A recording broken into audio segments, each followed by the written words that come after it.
Então, glória a Deus, nós saudamos os irmãos que estão e que vão ver essa mensagem pelo vídeo, onde quer que estejam. E o título da mensagem de hoje, já que nós celebramos a festa de Pentecostes, o título da mensagem de hoje, como sempre, é uma pergunta. Qual é a pergunta? O que significa o Pentecostes para nós? Atos número 2, versículos 1 ao 21. Vamos pensar nisso. O que significa o Pentecostes para nós, para a nossa vida? Muito bem, vamos ler primeiramente a passagem de hoje no livro de Atos e depois nós vamos refletir acerca do que significa essa festa que é celebrada hoje pela cristandade. A palavra do Senhor diz em nome do Pai, e do Filho e do Espírito Santo.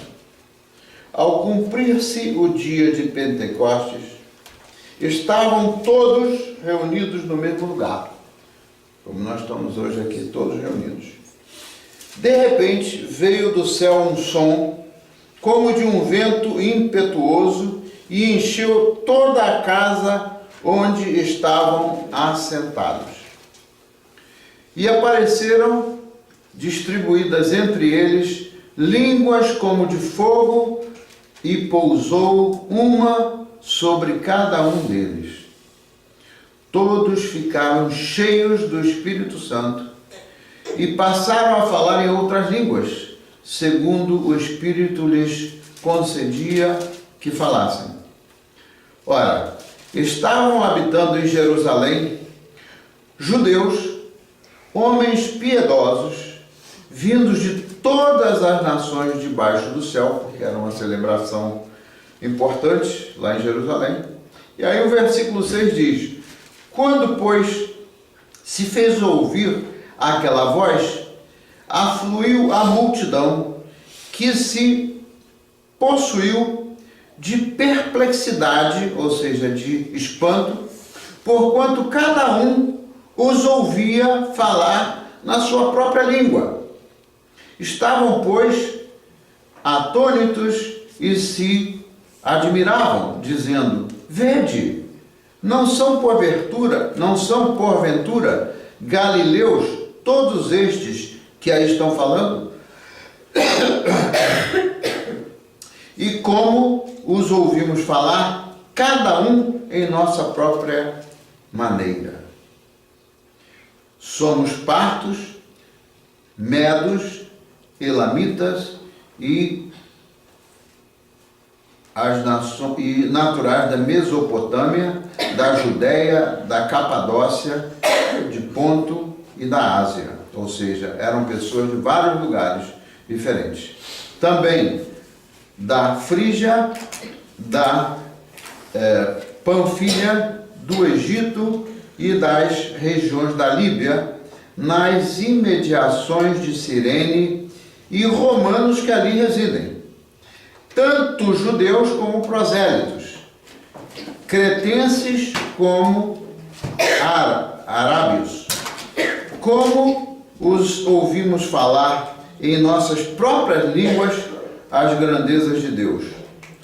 Todos atônitos e perplexos interpelavam uns aos outros: que quer dizer isto? Outros, porém, zombando, diziam: estão embriagados. Então se levantou Pedro com os 11 e, erguendo a voz, advertiu-os, ou seja, chamou-os a atenção nestes termos. E aqui disse Pedro: varão judeus e todos os habitantes de Jerusalém, tomai conhecimento disto e atentai nas minhas palavras. Estes homens não estão embriagados, como vindes pensando, sendo esta a terceira hora do dia. Mas o que ocorre é o que foi dito por intermédio do profeta Joel, ou seja, Deus já havia profetizado que aquilo ia acontecer. E o versículo 17 menciona a profecia do profeta Joel. E acontecerá nos últimos dias, diz o Senhor, que derramarei de quê? Do meu espírito sobre o quê? Sobre toda a carne. Vossos filhos e vossas filhas, o que farão? Profetizarão. Vossos jovens terão o quê? Visões. E sonharão vossos velhos. Até sobre os meus servos e sobre as minhas servas derramarei o quê? O que está escrito aí? Derramarei do meu espírito naqueles dias e profetizarão. Mostrarei prodígios em cima no céu e sinais embaixo na terra, sangue, fogo e vapor de fumaça.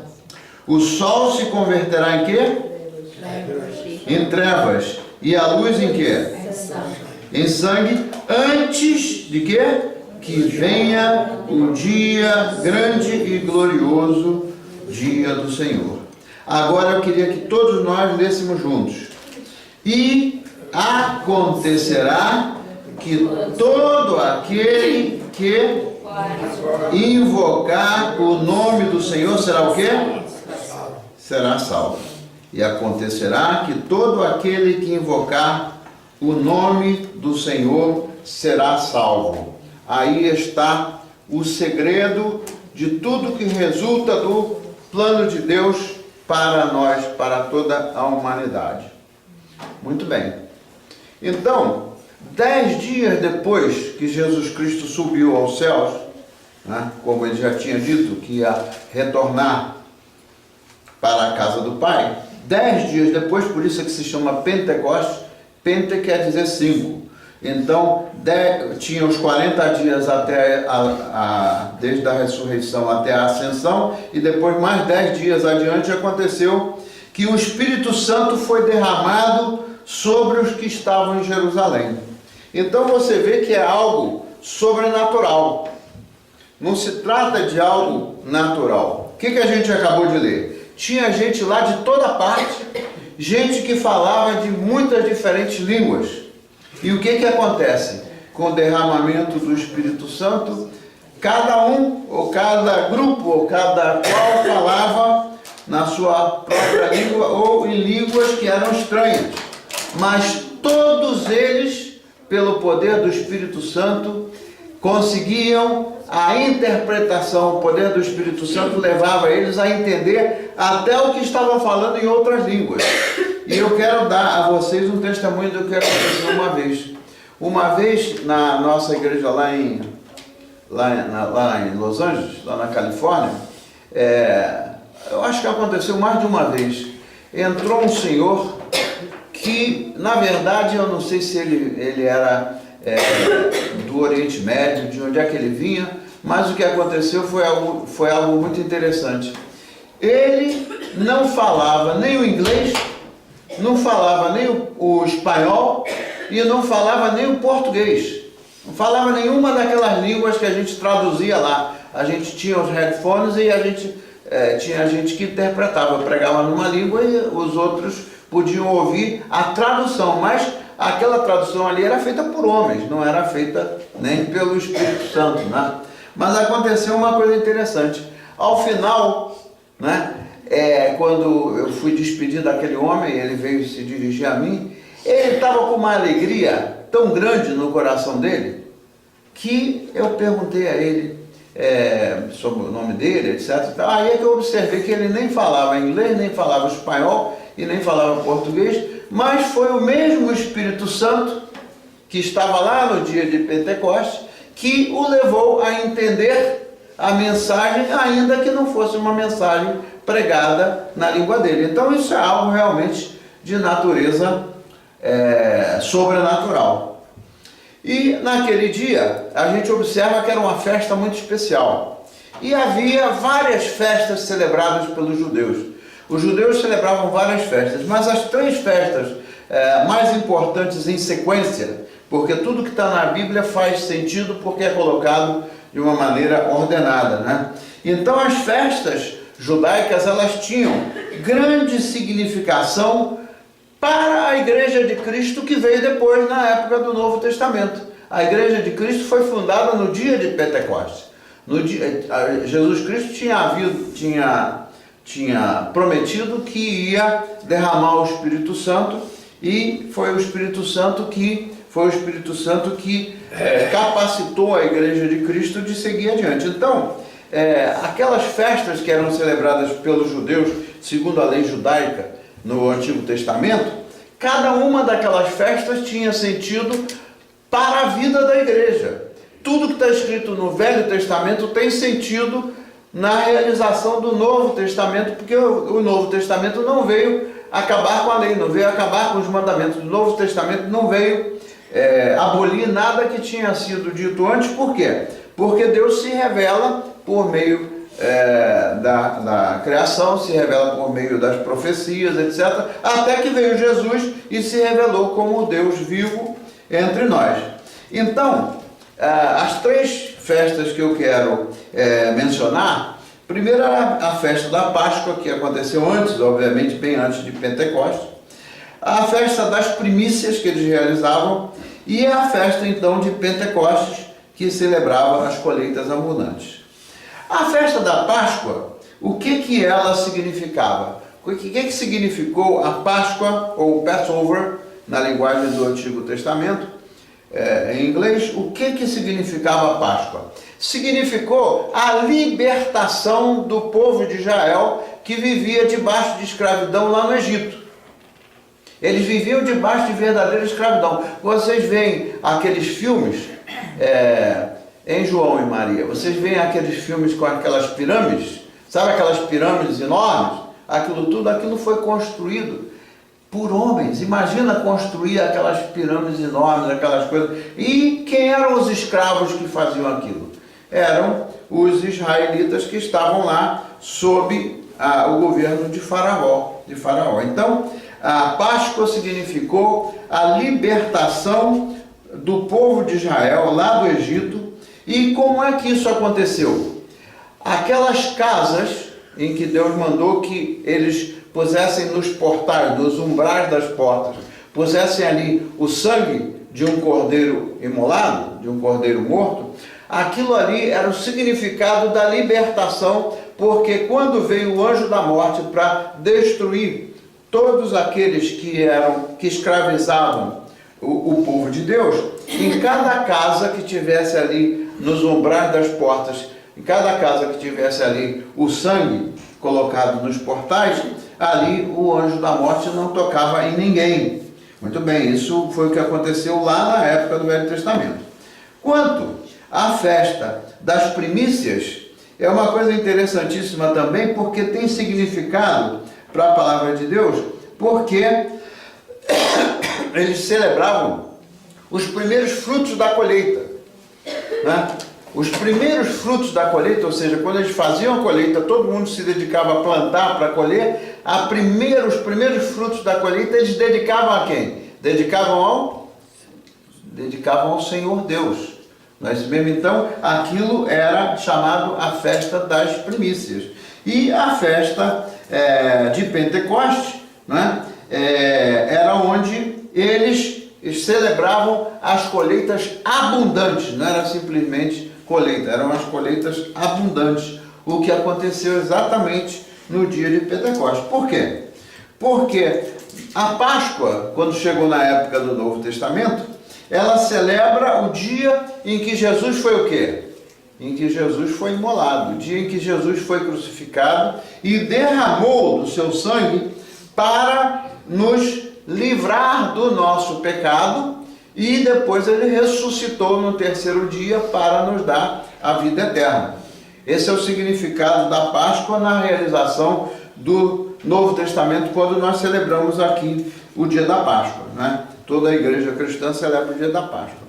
A festa das primícias, no sentido do Novo Testamento, também é importantíssimo, porque foi quando Jesus ressuscitou e então ele se tornou, com a ressurreição dele, as primícias, Ou seja, ele foi o primeiro que ressuscitou dentre os mortos, não é isso mesmo? E isso foi o primeiro fruto da ressurreição. O primeiro fruto da ressurreição que foi promovida por Deus Pai, quando ele ressuscitou o seu filho de lá daquele túmulo, né? Foi os primeiros frutos da ressurreição e que vão se reproduzir no dia em que Jesus Cristo voltar e nos levantar, aqueles que já estiverem no túmulo, nos levantar e nos ressuscitar para irmos para o céu, e a primeira etapa depois é o juízo final. Muito bem. E a festa de Pentecostes? A festa de Pentecostes, no sentido do Novo Testamento, ela representa, né, a grande colheita da salvação. Por que razão? Pela simples razão de que quando Pedro pregou o seu sermão lá em Jerusalém, quando tinha muita gente de toda parte, né, naquele dia somente, em razão da pregação da palavra de Deus, quase 3.000 pessoas, é o que diz essa passagem, quase 3.000 pessoas se converteram e aceitaram a Cristo Jesus naquele dia. Quase 3.000 por quê? Era uma festa que tinha lá uma banda para tocar? Era uma festa que tinha lá oferta de muito doce, salgadinho e panquecas, não sei o quê? Por que muita gente se converteu? Porque houve o derramamento do Espírito Santo de Deus sobre o povo que estava lá em Jerusalém naquele dia. E é o que acontece no dia de hoje. Hoje a gente busca, a gente pede, a gente ora ao Senhor que derrame o Espírito Santo dele na nossa vida, porque é o mesmo Espírito que foi derramado lá em Jerusalém, é o Espírito que está presente aqui entre nós, porque a palavra de Deus diz que onde 2 ou mais pessoas estão reunidas em nome de quem? Em nome dele, aqui ele está por meio do seu Santo Espírito. E isso não foi novidade, porque aquilo já tinha sido prometido. Por que aconteceu aquilo? Porque Deus é fiel, as promessas de Deus são fiéis. Ele cumpre as promessas dele literalmente e especificamente a respeito do que aconteceu lá, do derramamento do Espírito. Não só foi profetizado por Joel, como a gente acabou de ler, o profeta Joel, né? Foi profetizado por Joel há cerca de 600 anos antes de Cristo. Não só foi profetizado por Joel, como a gente acabou de ler, mas é notável que Deus queria que o pessoal estivesse bem sabendo. Oh, muito obrigado, irmão. Muito obrigado. Deus queria que o pessoal estivesse certo e seguro de que as promessas dele são fiéis e que elas se cumprem. Então o tempo passou, mas as promessas de Deus não deixaram de ser cumpridas e serão cumpridas até o fim. Então, lá em Ezequiel, né, lá no livro de Ezequiel, foi profetizado também sobre aquilo que ia acontecer. O que Ezequiel falou, já em cima daquilo que Joel também tinha falado, para que o povo de Deus esteja certo e seguro de que as promessas dele acontecem, se cumprem.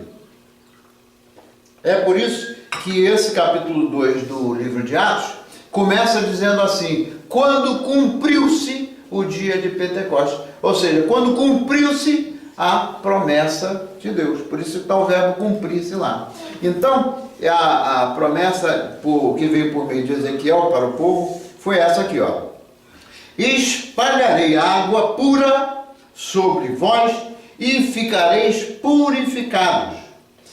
De todas as vossas imundícias, as vossas sujeiras, né? E de todos os vossos ídolos vos purificarei. E vos darei um coração novo e porei dentro de vós um espírito novo. Tirarei o coração de pedra da vossa carne e vos darei um coração de carne. E porei dentro de vós, quem? O meu espírito. E farei que andeis Desculpa. E farei que andeis nos meus estatutos e guardareis os meus juízos. Então veja que coisa excelente isso aqui. É muito claro, não tem como colocar dúvida. Porque o que Deus está querendo falar, e que falou, e que está insistindo, está reenfatizando aqui, é o seguinte: nós, pela nossa natureza humana, nós temos um coração duro, como se fosse um coração de pedra. Um coração duro é o coração daquelas pessoas que não querem saber de Deus, daquelas pessoas até que ouvem a palavra de Deus, mas o coração da pessoa resiste, não quer obedecer, não quer ser sensível ao que manda o Senhor que faça. Então ele diz aqui: vos darei um coração novo e porei dentro de vós um espírito novo. Tirarei o coração de pedra da vossa carne e vos darei um coração de carne, né? Ou seja, um coração sensível, onde a gente pode claramente ver em muitas crianças, né, um coração, como está ilustrado aqui pelo Senhor, é um coração sensível. As crianças são mais sensíveis, geralmente, do que os adultos. Por que razão? Porque o adulto já está contaminado de tal forma, né, pelos pensamentos e pela maneira de viver da sociedade secular, que o adulto é mais resistente ao Senhor do que as crianças. Tanto é que Jesus um dia disse: havia pessoas ali que estavam evitando, não queriam que as crianças chegassem perto de Jesus. Aí Jesus virou para aqueles que estavam criando problemas para as crianças chegarem perto dele, e Jesus disse o quê? Deixai vir a mim a quem? As criancinhas, porque delas é o reino dos céus. Olha que coisa linda. É outra promessa linda para as crianças: deixai vir a mim as criancinhas. O Senhor tem prazer que as crianças se cheguem a Ele, né? Porque geralmente as crianças têm mais sensibilidade. E o que possibilita tudo isso, de Deus mudar o nosso coração, de fazer com que a gente passe a andar nos caminhos de Deus e que a gente guarde a palavra e aquilo que Ele ensina, é o derramamento do Espírito Santo de Deus.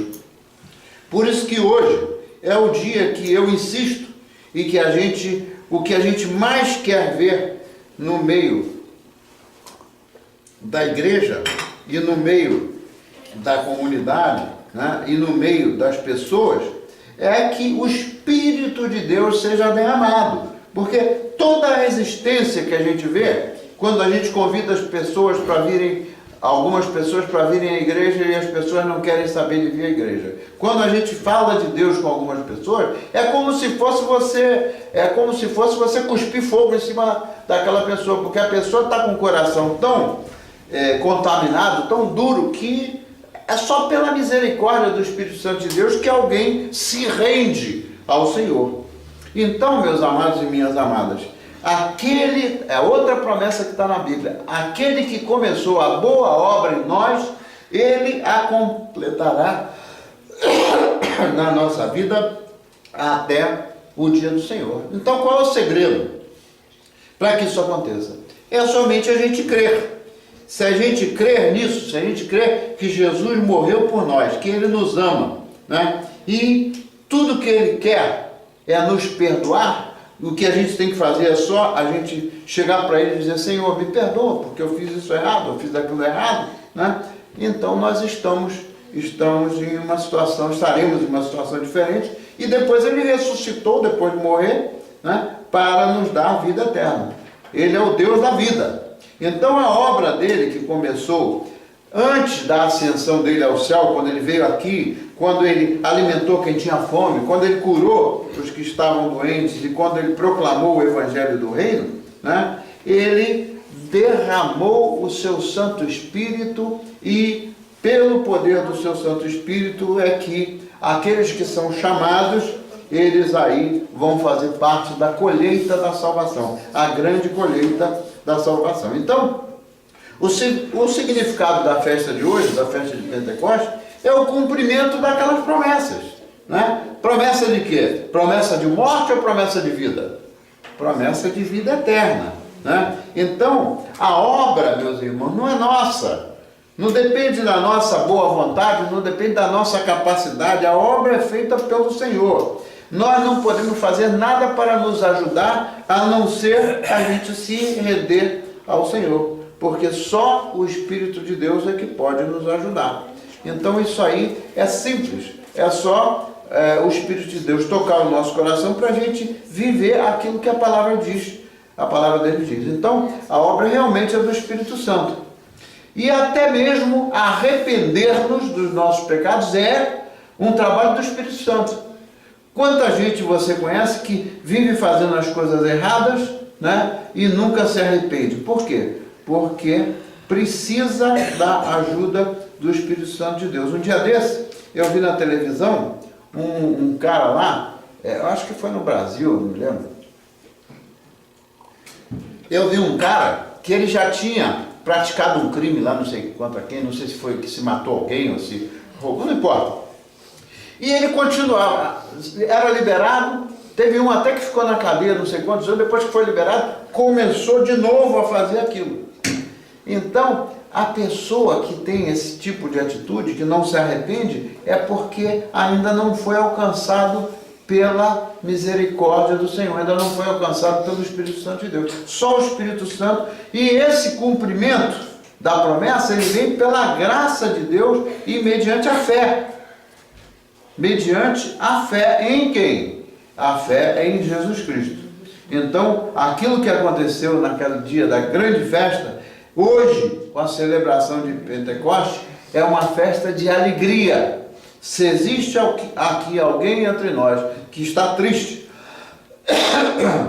não importa qual seja a razão, hoje é o dia da gente buscar do Senhor para transformar a nossa tristeza, transformar a nossa frustração, transformar o que quer que esteja acontecendo entre nós em alegria.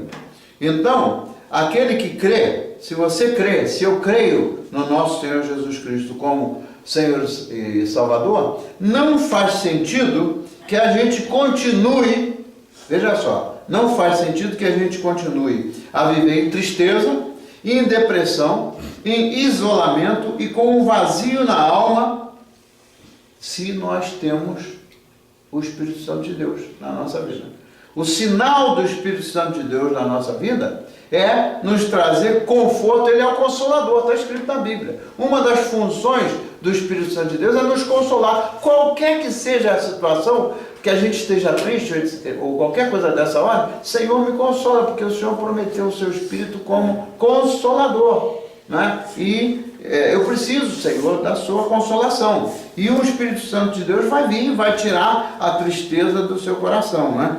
Então, se Deus quisesse que o Espírito Santo fosse celebrado no dia de Pentecostes com tristeza, então não teria derramado o seu Espírito Santo, né, naquele dia da festa da grande colheita. O derramamento do Espírito Santo é capaz de transformar o nosso status, é capaz de transformar a nossa situação, qualquer que ela seja. Se a gente já está feliz no Senhor e não feliz em função de que as coisas estão indo bem ou estão indo mal, não é esse o ponto. O ponto é que a felicidade aí, ela é muito mais do que o sentido comum da palavra felicidade. Ela é bênção. Bênção. O que a Bíblia fala é bênção. Eu tenho ouvido muitas pessoas dizerem assim: pastor, tudo que eu quero é ser feliz. Não, tudo que eu quero é ser abençoado. Porque sendo abençoado, eu vou ser feliz e eu vou receber muito mais do que simplesmente estar feliz porque está tudo bem. Né? Isso aí é chave. Toda vez que alguém fala comigo isso, tudo que eu quero é ser feliz, aí eu digo: irmão ou irmã, tudo que a gente quer não é só ser feliz, a gente quer ser abençoado, porque dentro do pacote da bênção vem um monte de coisa, vem a felicidade, vem a realização pessoal, vem a disposição de servir ao Senhor, né? Então, eu digo é o seguinte: vamos celebrar o Pentecostes, não só aqui na igreja hoje, mas a gente sai daqui cheio do Espírito, porque a canção que nós vamos cantar no final dessa mensagem é uma canção que mostra como é que nós somos preciosos para Deus. Se a gente não fosse precioso para Deus, se Deus quisesse dar privilégio somente para os judeus, o que ia acontecer? No dia de Pentecostes tinha lá gente de toda parte de Jerusalém.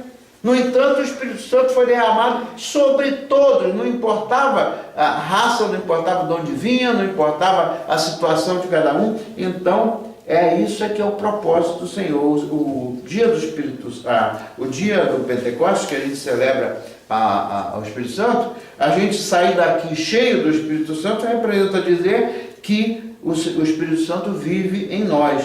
Então, não é possível, absolutamente, a gente conciliar a vida cheia do Espírito Santo se a gente continua a deixar que a opressão afete a gente, se a gente continue a deixar a frustração entrar no nosso coração e a gente se sentir em estado de derrota. Não é esse o propósito de Deus para nós. Então, o versículo 4 lá fala uma palavra-chave que eu quero enfatizar. Qual é? O que diz que a gente leu lá no versículo 4? Diz que todos ficaram cheios do Espírito. Não diz que a metade ficou cheia do Espírito ou que 90% das pessoas lá presentes ficaram cheias do Espírito e que outros não ficaram. Aqui é muito clara. A palavra diz, todos ficaram cheios do Espírito. Então, assim como tinha gente lá naquele dia que estava triste, que estava desconsolado, etc, etc, né? Hoje aqui, se algum de nós está com desânimo ou algo dessa ordem, que o Espírito Santo, enchendo o nosso espírito, ele vai nos levar a experimentar algo muito diferente. Então é isso que a gente busca aqui. Então o Espírito Santo está aqui e ele sim, ele pode encher a nossa vida da paz que a gente precisa, ainda que haja um monte de complicações em redor. Ele pode encher a nossa palavra de um gozo que que não é dependente de que está bem ou que está mal. Então, meu irmão e minha irmã, levanta-te neste dia, levanta-te, entrega-te e renda-te ao Espírito de Deus, porque Ele está aqui presente. Eu creio nisso porque é a palavra que diz. Então, se nós nos rendemos ao Senhor, Deus pode e quer derramar o Espírito Santo na nossa vida, não só enquanto a gente está aqui dentro do altar. Amanhã, na terça-feira, na quarta-feira, aconteça o que acontecer, a gente pode clamar ao Senhor e dizer, Senhor, o Senhor me prometeu o seu Espírito Santo. Senhor, eu quero caminhar e viver com o gozo e pela alegria do Espírito Santo. Eu não aceito qualquer pensamento ou qualquer espírito de tristeza ou de derrota. Então, essa é a arma, a gente tem que clamar ao Senhor, né? Então, como diz a música que a gente vai cantar ao final, é algo muito importante. O Senhor inspirou o autor dessa música a dizer o seguinte, que você é precioso aos olhos de Deus, que você é preciosa aos olhos de Deus. E essa música também, inspirada por Deus, diz, nem o pecado pode apagar a marca de Jesus que existe dentro de nós. Veja só, nem o pecado. Por quê? Porque o amor de Deus é tão grande que ele cobre uma multidão de pecados. Não está escrito lá que o amor cobre uma multidão de pecados? Não importa.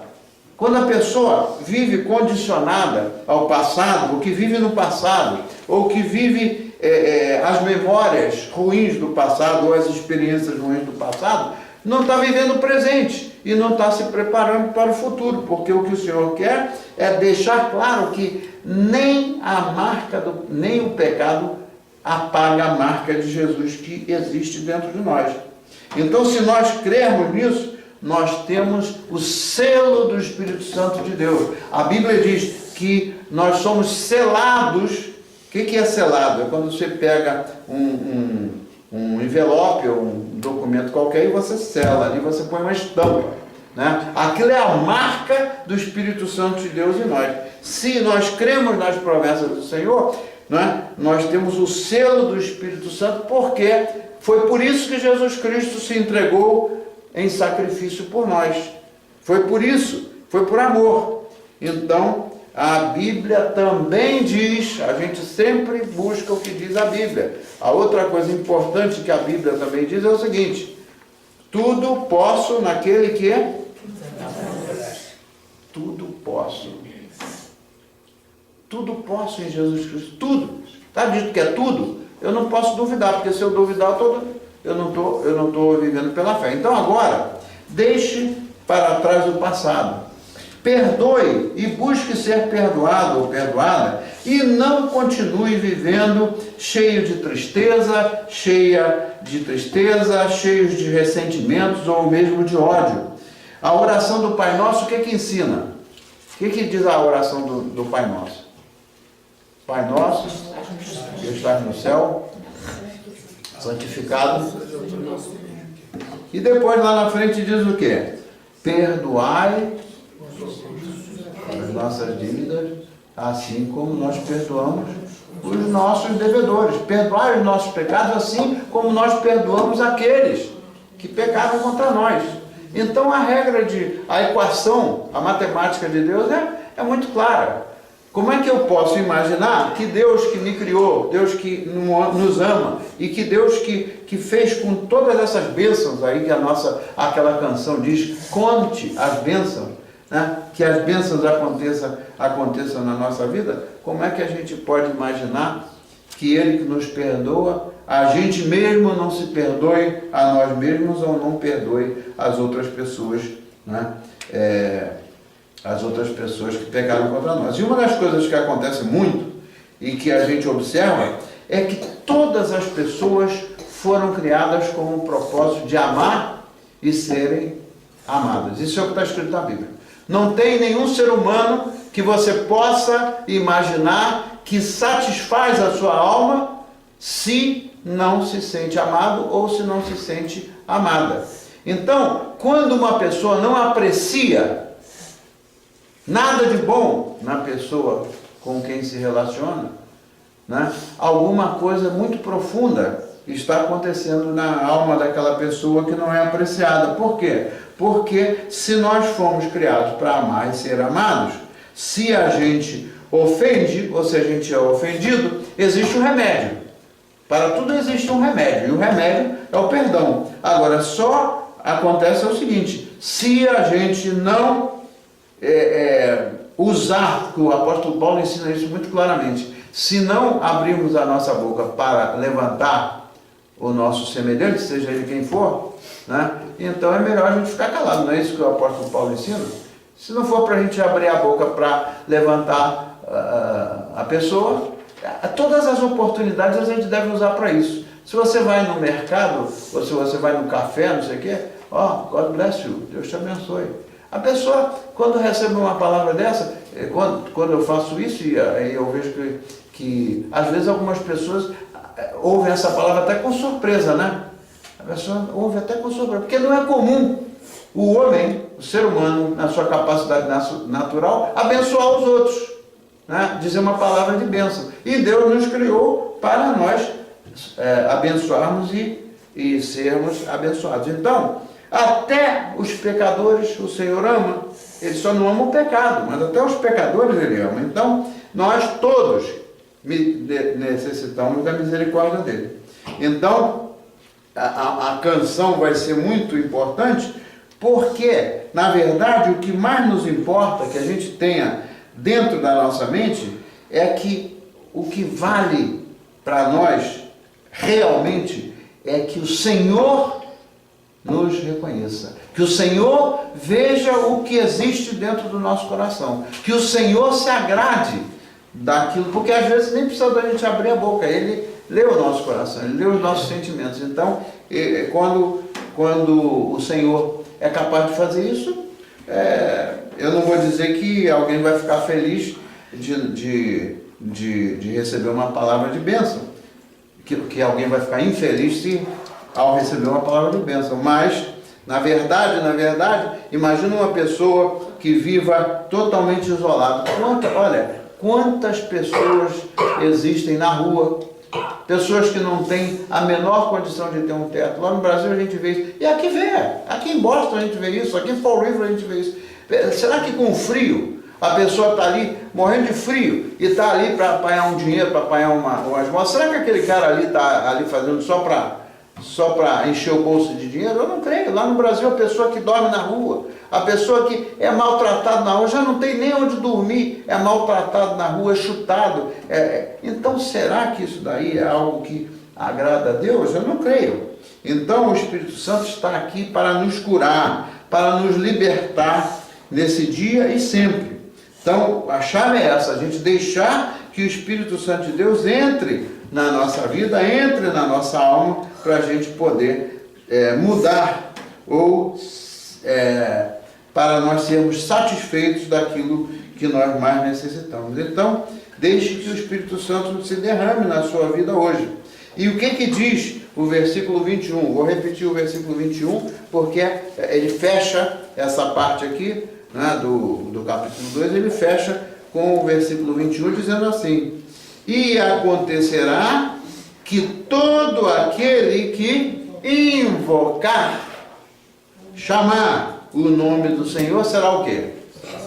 Será salvo. Não tem muita coisa, muita ciência para a gente buscar a explicação de Deus, que a explicação de Deus é clara.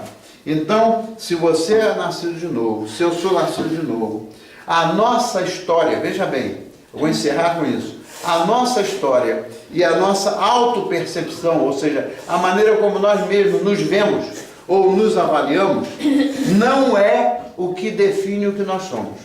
Na verdade, o que define quem nós somos é o que Deus diz.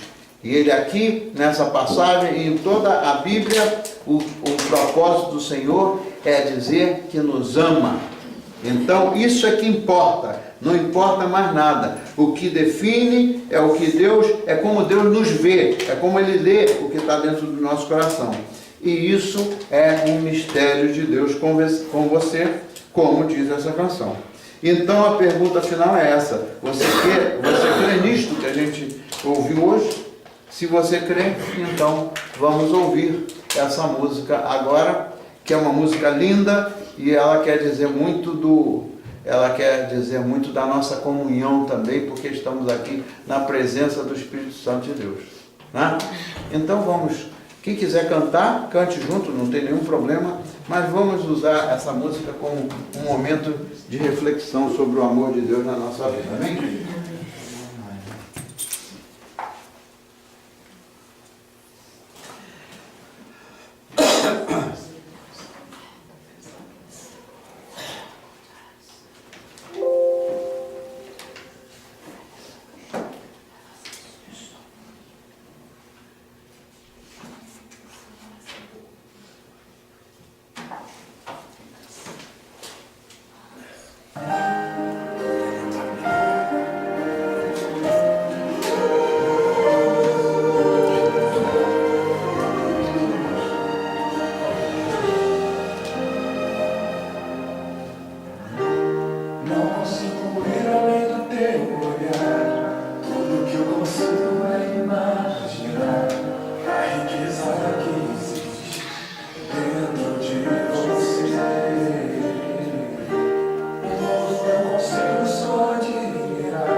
admirar, mas Senhor, eu não posso adeusar.